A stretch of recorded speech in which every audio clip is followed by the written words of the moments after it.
Season 4, Episode 8 just aired. I just got finished watching it. What a fantastic episode of Succession. Last week, I was talking about the idea that maybe that was sort of an episode of Succession that had great moments, but probably won't go down as an all-time great episode.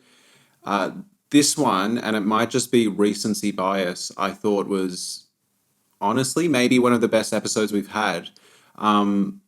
I was like captivated the whole way through. The pacing was like unbelievable. It started and it had a very abrupt cut to like the intro music, almost like a weird placement, but it felt like it just wanted to get going. And I think previously I've talked about the idea that in Succession, the sort of business shenanigans and deals and sort of stuff like that, and like the whole acquisition of Waystar Royco hasn't been the most interesting thing of the show. It's just sort of what do these situations business wise bring out of these characters in terms of like their own interpersonal conflicts. So for example, like the Gojo deal, yeah, it's cool, but like I'm not really fussed about how much money these characters are making. It's more so just where do they stand with each other? How does it affect the relationship dynamics and like their own sense of morality? So what this episode did really well is actually take the business interactions and not just have them function in a sense of like, oh, how does this serve the characters emotionally? But it was actually really exciting just to watch how the actual election went. And this is like a fictional election. Like this isn't, we're not watching this live. It doesn't affect any of our lives once the episode ends. It captured how the Trump versus Hillary election actually felt when you were watching that in real time. And it's weird because the show isn't going to be known as like a political show. It's not going to be known as this series that's centered around the election of the president, but somehow this feels like an incredibly satisfying, high stakes episode. It's like we've barely had any time with Mencken or Jimenez, whatever. We've barely had any time with the two candidates in this show. But what the election brings out of our actual core characters is so captivating to watch. I think the humor is great this episode. This was actually a really great episode for Greg and Tom. Put water in. It's what? That's lemon! It's lemon, Greg! The wasabi scene, that's one of the best scenes I think we've ever done too. I've never had wasabi in my eye. I'd imagine it's horrible. Tom takes cocaine at the start of this episode and basically says he's demoting Greg back down to Gregory rather than, I guess, their mutual understanding of being the Disgusting Brothers. Disgustivus. The Disgusting Brothers. Don't call us that. Disgusting Brothers on motherfucking tour. And from there, Tom goes on a bit of a rampage, a coke-fueled rampage, it seems.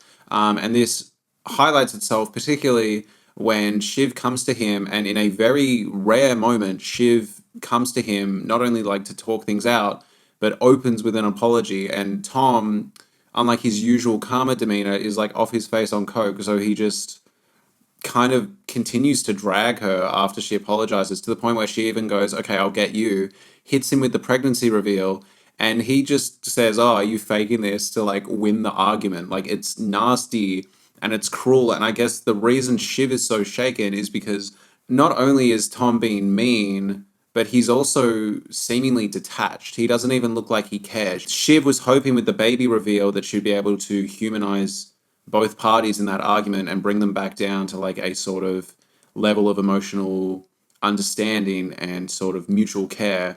And Tom seems actively disinterested and detached, which, yeah, we haven't seen Tom like that. It's a very interesting moment. And I have to assume that part of that is chalked up to the fact that he's off his face on cocaine. I have to assume that is the reason he behaved a lot of the ways he behaved in this episode. But yeah, it was very interesting to see that like Shiv basically give her final biggest power play and Tom just sort of sit there and on top of that, Kendall and Roman, great episode. What this episode does so well is it sort of sets up each of these characters, or Logan's kids, as sort of political candidates in themselves. We know where all of these characters stand for very different reasons, and they both have ulterior motives, and you're watching them sort of discuss these things out and debate amongst themselves on how ATN is sort of going to push the presidency. And we know that not only for what it represents for them in a sort of actual political way, but there's also like business leanings and also personal leanings. So I found it very interesting that, for example, Kendall last episode, it seemed like he was sort of going, yeah, I'm doing everything I'm doing for the kids.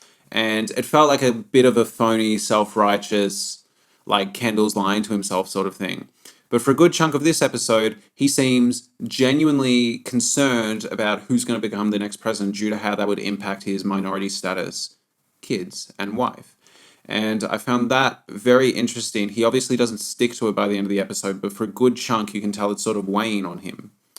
And it's interesting because that isn't necessarily the right thing to do either. If Kendall sways the election just to give his kids an easier life, even if morally, as audience members, we can all kind of agree that, like, yeah, we don't want his children to experience racism that would be exacerbated by the election of a sort of confrontational right-leaning figure. At the same time, fucking with the numbers to do a good thing is still the wrong thing to do. It's sort of the great tightrope that Succession usually walks, which is like sometimes these characters will be doing the morally right thing, but it's not the smart thing, and sometimes these characters will be doing the smart thing, but it's not the morally right thing. And I think the sort of premise they set up for Kendall's conflict this episode of, do I push basically for a president to give my kids an easier life, and that would be sort of moral to do, but at the same time, it's not the moral thing to do for the entire country if he's helping, push an election a certain way when it should be unbiased. And that's the idea of news. It should be unbiased, but we all sort of know that it's not.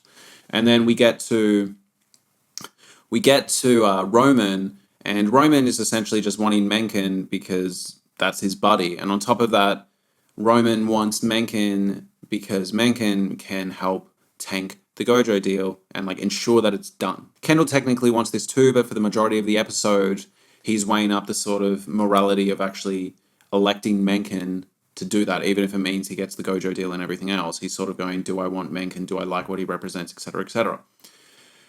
Which then gets us to the point where Kendall goes to Shiv and basically wants a therapy session for 20 minutes where he's going, I want to be a good person. I don't feel like a good person. And he's talking about essentially the fact that like the idea of pushing Mencken to essentially ensure that they keep the company and he keeps control, while it might be a smart move, he doesn't know if he can live with the morality of essentially fucking over his kids' futures or kids' upbringing. To which Shiv sort of like tells him he's a good person and like reassures him. And then in a very quick turnaround, we get that reveal where Greg tells Kendall that Shiv is essentially playing for Matzett's team. And that's enough to tank Kendall.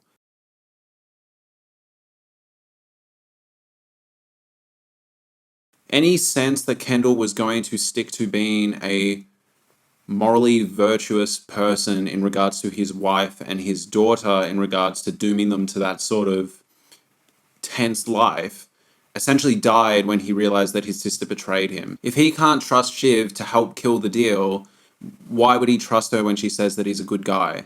And how far has being a good guy really gotten him so far anyway?